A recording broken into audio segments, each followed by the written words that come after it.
KSRTC സംബന്ധിച്ച കണക്കുകൾ പറയുമ്പോൾ ഇവിടെ നേരത്തെ തന്നെ ഞാൻ പറഞ്ഞിട്ടുണ്ട്. നേരത്തെ മുൻ എം ഡി ആയിട്ടിരുന്ന ശ്രീ ടോമിൻ തച്ചങ്കരി അവർ അദ്ദേഹത്തോട് നമ്മൾ അറിയിച്ചിട്ടുള്ള വെൽഫെയർ അസോസിയേഷൻ അറിയിച്ചിട്ടുള്ള ഏറ്റവും പ്രധാനപ്പെട്ട ഒരു കാര്യമായിരുന്നു ഇത് സംബന്ധിച്ചുള്ള കണക്കുകൾ സൂക്ഷിക്കുന്ന സംവിധാനം കെ.എസ്.ആർ.ടി.സിയിൽ ഇല്ല. കെ.എസ്.ആർ.ടി.സിയിൽ ഒരു ചാർട്ടേഡ് അക്കൗണ്ടന്റ് പോലും ഇല്ലായിരുന്നു. ഈ ഫിനാൻസ് സെക്ഷൻ കൈകാര്യം ചെയ്യപ്പെടുന്നത് ഉത്തരവാദിത്വ ബോധമില്ലാത്ത ആളുകളായ KTDFCയുമായിട്ടുള്ള കരാർ വ്യവസ്ഥയിൽ കൊടുക്കേണ്ട പണത്തെക്കുറിച്ചുള്ള വ്യക്തതയില്ലായ്മ നിലനിൽക്കുന്നുണ്ട്. ഇത്തരത്തിൽ ഈ പൈസകൾ ചോർന്നു പോകുന്നു എന്നുള്ള കാര്യം വെൽഫെയർ അസോസിയേഷൻ വ്യക്തമാക്കിയിരുന്നതാണ്. ഈ കാര്യങ്ങൾ വിവിധ മാധ്യമങ്ങൾ മുഖേന ദൃശ്യമാധ്യമങ്ങളിലും പത്രമാധ്യമങ്ങൾ മുഖേന വെൽഫെയർ അസോസിയേഷൻ അറിയിച്ചിട്ടുള്ള വസ്തുതയും കൂടിയാണ്. ഇപ്പോൾ CAGയുടെ പുറത്തു വരുന്ന പുതിയ റിപ്പോർട്ടുകൾ അനുസരിച്ച് KSRTC കണക്കുകൾ നൽകുന്നില്ല എന്നുള്ളതാണ്.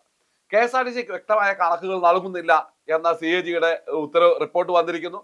ഈ പറയുന്ന വികസനത്തിന്റെയും KSRTC രക്ഷപ്പെടുന്നുവെന്ന മാധ്യമങ്ങൾക്ക് മുമ്പിലുള്ള തള്ളുകളല്ലാതെ രക്ഷപ്പെടുന്ന ലക്ഷണമൊന്നുമില്ല.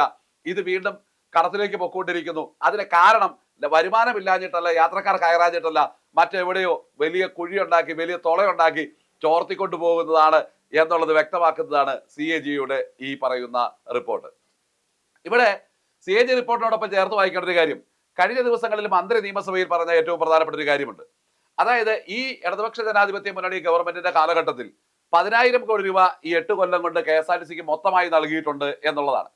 10,000 കോടി രൂപ 8 കൊല്ലം കൊണ്ട് നൽകിയിട്ടുണ്ട് എന്ന് പറയുമ്പോൾ ഒരു വർഷം ഏകദേശം ഒരു വർഷം 1,100 കോടിക്ക് മേലെ ചെലവാക്കിക്കൊണ്ട് ഈ KSRTCയിൽ എന്ത് തരം പ്രവർത്തനങ്ങളാണ് നടത്തിയിട്ടുള്ളത്? 10,000 കോടി രൂപ KSRTCക്ക് ഈ 8 കൊല്ലം കൊണ്ട് നൽകിയിട്ടുണ്ട് എങ്കിൽ അത് ചെലവാക്കിയ കണക്കുകൾ എവിടെ? KSRTC എന്ന് പറയുന്ന ഈ സ്ഥാപനം മാത്രം വരവ് ചെലവ് കണക്കുകളെ കുറിച്ചുള്ള വ്യക്തത നൽകാത്തത് എന്തുകൊണ്ടാണ് CAGയിലേക്ക് ഈ കണക്കുകൾ നൽകാതെ ഓഡിറ്റിങ്ങിന് വിധേയരാക്കാതെ ഇരിക്കുന്നത് എന്തുകൊണ്ടാണ്? അപ്പോൾ ഈ അക്കൗണ്ട് വിഭാഗത്തിന്റെ കയ്യിലേക്ക്, ഈ സെൻട്രൽ അക്കൗണ്ട് സിസ്റ്റത്തിലേക്ക് ഈ KSRTCയുടെ കണക്കുകൾ കൊടുത്തു കഴിഞ്ഞാൽ എന്താണ് അവിടെ ഉണ്ടാകാൻ പോകുന്ന പ്രശ്നങ്ങൾ? ഈ പറയുന്ന തിരിച്ചടക്കേണ്ടതായിട്ടുള്ള പല കടങ്ങളും വീട്ടുവാൻ തിരിച്ചടക്കപ്പെട്ട സംഗതികളെ കുറിച്ച് പുറത്തു വരും എന്നുള്ളത് കൊണ്ടാണോ? 10,000 കോടി രൂപ അനുവദിച്ചു എന്ന് നിയമസഭയിൽ ഏതൊക്കെയായാലും മന്ത്രി കള്ളം പറയുമെന്ന് വെൽഫെയർ അസോസിയേഷൻ കരുതുന്നില്ല. പക്ഷേ ഈ 8 വർഷം കൊണ്ട് KSRTCക്ക് ലഭ്യമായിട്ടുള്ള 10,000 കോടി രൂപ എങ്ങനെ ചെലവഴിച്ചു എന്ന് പറയേണ്ട ബാധ്യത നിലവിലത്തെ മന്ത്രിക്കുണ്ട്. കാരണം അദ്ദേഹമാണ് പറഞ്ഞത്. അദ്ദേഹത്തിന്റെ കയ്യിൽ ഈ കണക്കില്ല എങ്കിൽ അദ്ദേഹം എങ്ങനെ പറയും? അപ്പോൾ ഈ പറഞ്ഞ സമയത്തിനിടയ്ക്ക് കൊട്ടിഘോഷിക്കപ്പെട്ട് മേടിച്ചു കൊണ്ടുവന്ന കുറച്ച് ബസ്സുകളല്ലാതെ, ഈ സമയത്ത് കൊട്ടിഘോഷിക്കപ്പെട്ട കുറച്ച് ബസ്സുകളല്ലാതെ പഴയ ബസ്സുകൾ നന്നാക്കിയെടുത്ത് കണ്ണാടി കൂടെ അടിച്ച് മൂന്നാറിൽ കൂടി തിളങ്ങുന്ന ലൈറ്റ് ഇട്ട് ഓടിച്ചതല്ലാതെ KSRTCയുടെ അടിസ്ഥാനപരമായിട്ടുള്ള ഓട്ടത്തിന് വേണ്ട യാതൊരു വാഹനങ്ങളും ഈ 10,000 കോടിയിൽ നിന്ന് വാങ്ങിച്ചിട്ടില്ല എന്നുള്ള കാര്യം വ്യക്തമാണ്. ഈ 10,000 കോടി ഇതൊന്നും വാങ്ങിച്ചിട്ടില്ല. ഇനി വാങ്ങിക്കുമെന്ന് പറഞ്ഞിട്ട് കുറെ കണക്കൊക്കെ പറഞ്ഞിട്ടുണ്ട്. ഒരു സൂപ്പർ ഫാസ്റ്റ് ബസ്സോ ഒരു ഓർഡിനറി ബസ്സോ ഈ പറയുന്ന മിന്നൽ സർവീസ് പോലും പഴയ പുതിയ കുപ്പിക്കകത്താക്കി എന്ന് പറഞ്ഞതുപോലെ പെയിന്റ് അടിച്ചിറക്കിയതല്ലാതെ പുതിയത് വാങ്ങിച്ചില്ല. അപ്പോൾ ഈ 10,000 കോടി രൂപ കൊണ്ട് നിങ്ങൾ ചെയ്ത ഈ 8 വർഷത്തെ പ്രവർത്തനം എന്താണ് എന്ന് ഒരു തൊഴിലാളി സംഘടന എന്ന നിലയിൽ വെൽഫെയർ അസോസിയേഷൻ ചോദിക്കുവാനുള്ള ബാധ്യതയുണ്ട്. ഈ 10,000 കോടി രൂപ KSRTC ജീവനക്കാരെ കാണിച്ചുകൊണ്ട്, KSRTC എന്ന് പറയുന്ന ഈ സ്ഥാപനം മലയാളിയുടെ വികാരമായി നിൽക്കുന്ന ഈ സ്ഥാപനത്തെ കാണിച്ചുകൊണ്ട് ആരാണ് കടത്തിക്കൊണ്ട് പോയിട്ടുള്ളത്? എത്ര കോടി രൂപ കടത്തിക്കൊണ്ട് പോയിട്ടുണ്ട്? ഈ കാര്യം അന്വേഷിക്കണം. ഒന്നും രണ്ടും അല്ല, 10,000 കോടിയാണ്. നമ്മൾ പൂജ്യങ്ങളിൽ മന്ത്രി നിയമസഭയിൽ പറഞ്ഞത് 10,000 കോടി രൂപ.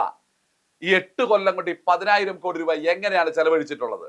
ഇവിടെ ജീവനക്കാരന്റെ PF, ആ PFൽ അടക്കപ്പെട്ട തുക സ്വന്തം മകളുടെ വിവാഹത്തിന് വേണ്ടി നോക്കി നടന്നിട്ട് ഇത് കിട്ടാതെ ആത്മഹത്യക്ക് ചെയ്യാൻ ശ്രമിച്ച ഒരു പിതാവിനെ എനിക്കറിയാം. KSRTC ജീവനക്കാരൻ അവന് പോലും കൊടുക്കാതെ സാമ്പത്തിക ഞെരുക്കമാണെന്ന് പറഞ്ഞുകൊണ്ട് ഞങ്ങളുടെ കയ്യിൽ നിന്നും പിടിച്ചിട്ടുള്ള LIC, ഞങ്ങളുടെ LICക്ക് അടക്കേണ്ട തുക, ഞങ്ങളുടെ കയ്യിൽ നിന്നും പിടിച്ചെടുത്തത് ലോഡുകൾക്ക് അടക്കേണ്ട തുക അടയ്ക്കുവാൻ സാധിക്കാതെ ആ തുകയും കൂടി കട്ടെടുത്തുകൊണ്ട് KSRTC നിലനിൽക്കുമ്പോൾ ഈ 10,000 കോടി രൂപ എങ്ങനെയാണ് KSRTC ചെലവഴിച്ചത് എന്ന് പറയുവാനുള്ള ബാധ്യത ബഹുമാനപ്പെട്ട മന്ത്രിക്കുണ്ട്.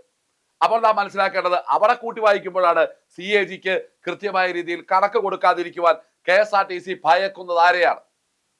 എന്തുകൊണ്ടാണ് KSRTCയുടെ ആസ്ഥാനത്ത് നിന്നും ഈ പറയുന്ന സെക്ഷനുകളിൽ നിന്നും ഈ CAGയിലേക്ക് ഈ പറയുന്ന ഈ കണക്ക് കൊടുത്ത് ഓഡിറ്റ് ചെയ്യുവാൻ ഭയപ്പെടുന്നത്?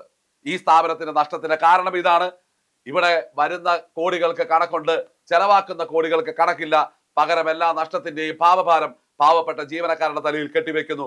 അതിന് ഒത്താശ ചെയ്യുവാൻ ജീവനക്കാർ തന്നെ തെരഞ്ഞെടുത്ത രാഷ്ട്രീയ ട്രേഡ് യൂണിയനുകൾ ആ മാനേജ്മെന്റിനോടൊപ്പം ചേരുന്നു എന്നുള്ളതാണ് മാനേജ്മെന്റിന്റെ വിജയം. ഏതായാലും KSRTC റഫറണ്ടം നടക്കുന്നു. ജീവനക്കാർ തീരുമാനിക്കട്ടെ. ഈ മാനേജ്മെന്റിന്റെ ഈ പറയുന്ന അഴിമതിക്ക് കൂട്ടുനിൽക്കാത്ത ആളുകളെ ജീവനക്കാർ തെരഞ്ഞെടുക്കട്ടെ എന്ന് മാത്രമാണ് വെൽഫെയർ അസോസിയേഷന് പറയുവാനുള്ളത്. നന്ദി.